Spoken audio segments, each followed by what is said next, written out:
આ બટનને 5 સેકન્ડ માટે દબાઈ રાખવાનું. 00 આવ્યા બરાબર. એટલે પછી છે ને આ ઉપરનો એરો દબાવવાનો, 1 લાવવાનું, 1 લાવીને પછી એન્ટર કરવાનું, એટલે આવું આવશે બરાબર છે. પછી પ્લસ અને માઇનસ બટનને છે ને થોડી 2 સેકન્ડ માટે દબાઈ રાખવાનું, 11 આવશે, પછી અંદર એન્ટર કરવાનું. એન્ટર કરો એટલે આ એલ અને આવો ડેશવાળો એરો આવશે, જોઈ લો બરાબર. આમાં તમારે ઉપરની લિમિટ સેટ કરવાની છે. શટર ઉપર લઈ જાઓ એની જાતે જ. ના, આ ઉપરનું બટન દબાવીને ઉપર લઈ જાઓ. જો શટર જો થાય ઉપર. હવે આમાં તમારે ઉપરની લિમિટ સેટ કરી દેવાની. એની જાતે ત્યાં જઈને ઊભું રહેશે કે પછી? ના, તમારે તો તું જેટલી સેટ કરીશ એટલી થશે.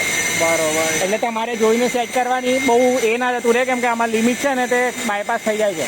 એ તમારે જાતે સેટ કરવાની છે. હા હા, જવા દે. ઓકે, હા ઓકે. પછી આ થયા પછી એકવાર રેડ બટન દબાવવાનું અને હવે 25% નીચે લાવવાનું.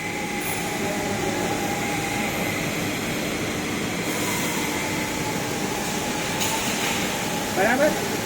હા, 25% નીચે લાવીને પછી એન્ટર દબાવવાનું એક વખત. એન્ટર દબાવ્યું એટલે હવે 50% નીચે લઈ જવાનું.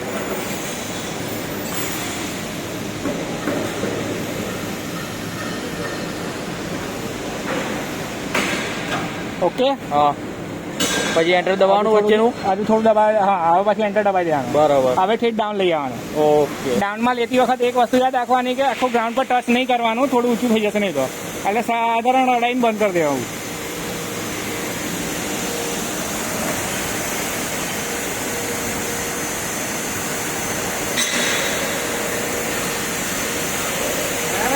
હવે એન્ટર દબાવો અહીં.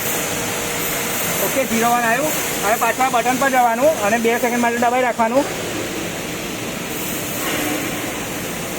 આવી ગયું, એનો મતલબ પ્રોગ્રામ સેવ થઈ ગયો તમારો બરાબર. હવે ટ્રાયલ લઈ લો.